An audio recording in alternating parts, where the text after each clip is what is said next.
Grace Judson here, self-proclaimed proud leadership geek, here to help you out with all things management, especially for new managers and new supervisors. And today I'm here to talk with you about something that I think we all kind of dread one way or another, the bullying or harassing employee.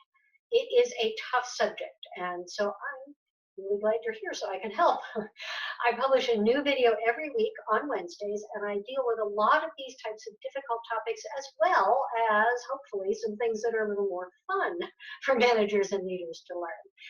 So do be sure to subscribe if you haven't already, and make sure you hit that little notifications bell so you'll get a message when I post a video every week. I was in management and leadership for over 16 years, and then I started my management and leadership training business in 2005. I've helped a lot of clients understand how to manage, supervise, and lead with confidence and success. I am very happy to say that I never had to deal with a harassment or bullying issue in the teams and departments that I led. I'm sad to say that I did experience some harassment myself as an employee before I moved into the leadership ranks myself, and I can vouch personally, therefore, the fact that it is really subtle, most of the time anyway, and it can leave you feeling very uncertain and can even put you in a position of wondering, did that really happen or did I imagine it? I think we have a general expectation that overall people will basically act appropriately and not try to intimidate or take advantage of, but sadly and obviously that isn't always the case. If you have ever experienced harassment or bullying, or you've had to deal with an employee who was being a bully or harassing others, you know some of the challenges. And if that's been the case, I'd love it if you would leave a comment, just a quick note, maybe even just a yes, I get it comment, because it helps people to know that they're not alone and that they're not crazy or oversensitive or any of the things that unfortunately people often say in these situations. So that said, what do we do about this? I want to start by talking about prevention.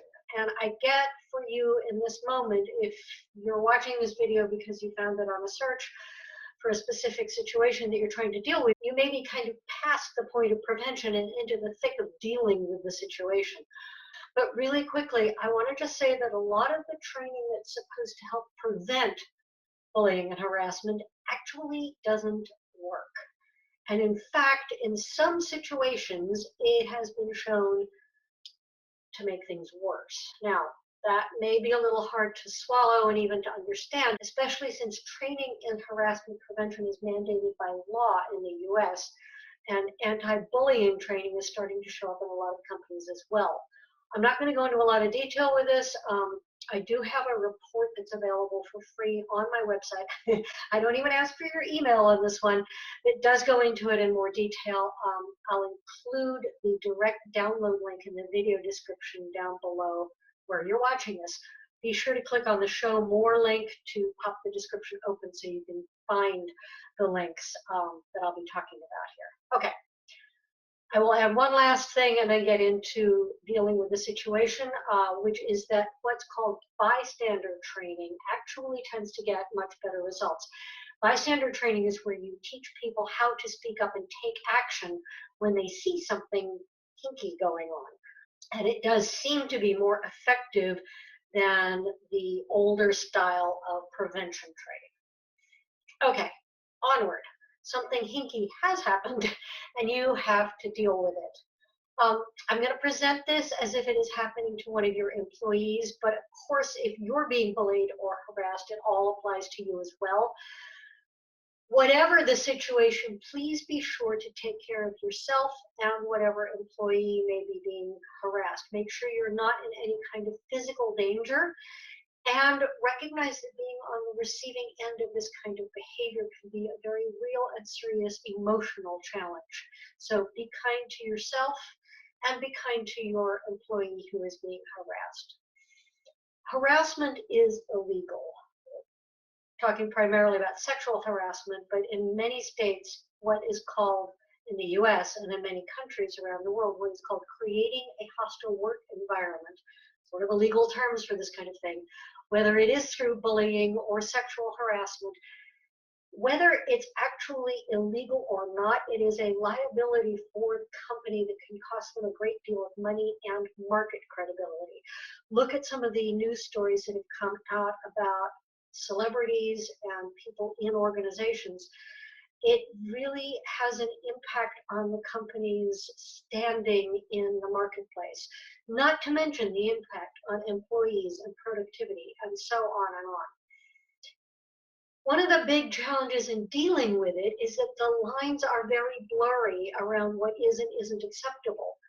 One person's experience of being harassed or being bullied is another person's, they were just kidding. Obviously, I'm talking about that on the receiving end rather than the person performing whatever the action is.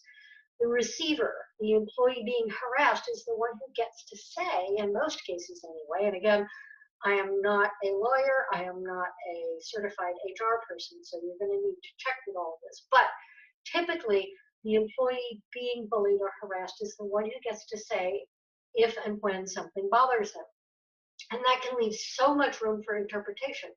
The bully will just say, oh, they're being too sensitive, I didn't mean it that way, and so on.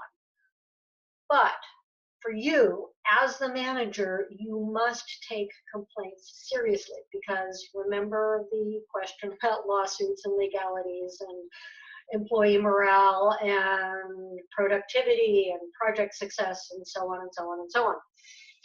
If someone comes to you and complains, or someone comes to you and says they witnessed something, it is your responsibility to follow it up.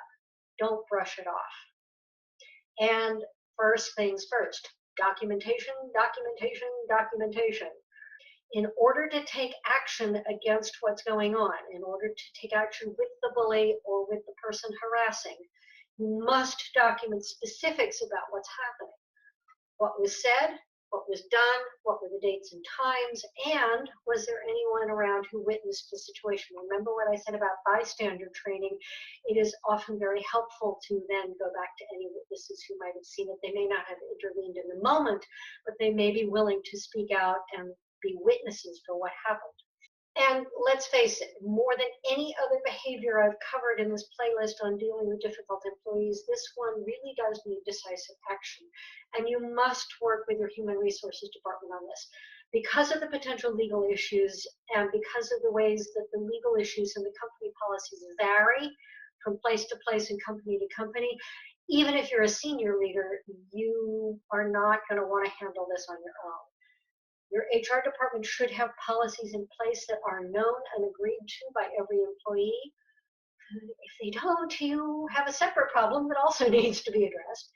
And it is up to you and your HR people and the employee in question, the one on the receiving end, and the severity of the situation, whether or not you give the bully or the harasser a warning and a second chance.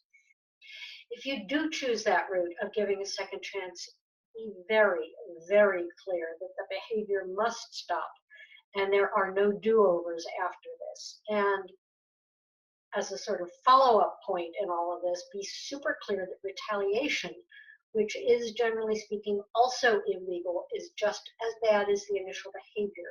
So if you have a situation where somebody has reported something that they observed, or somebody has reported something that they are experiencing, in all of these cases, retaliation against those employees is not allowed. It's hard. It is especially hard because there's so much uncertainty and so much gray area around this. And because with all the bad behaviors I can think of that might happen in an organization, this is the one that has really got the most potential for emotional, potentially serious and potentially long-term emotional consequences for the person subjected to the attack. And it is an attack. If you've ever been, whether personally or professionally, been on the receiving end of something like this, you know that it is an attack. And you, as the manager, as the supervisor, as the leader, you are responsible for ensuring that your team has a safe and pleasant work environment. And after all, that's to everyone's benefit, right? It's to your benefit, it's to your employees' benefit, it's to the organization's benefit. It even trickles down into the customers. Everyone benefits when people on your team aren't afraid to come to work every day. So there it is. I left a lot of it up to you and your HR department, I know, but that is because that really is where the responsibility in this lies. And like I said, every geographic area has their own rules and regulations and laws around this. Every company has their own policies and procedures and ways of handling.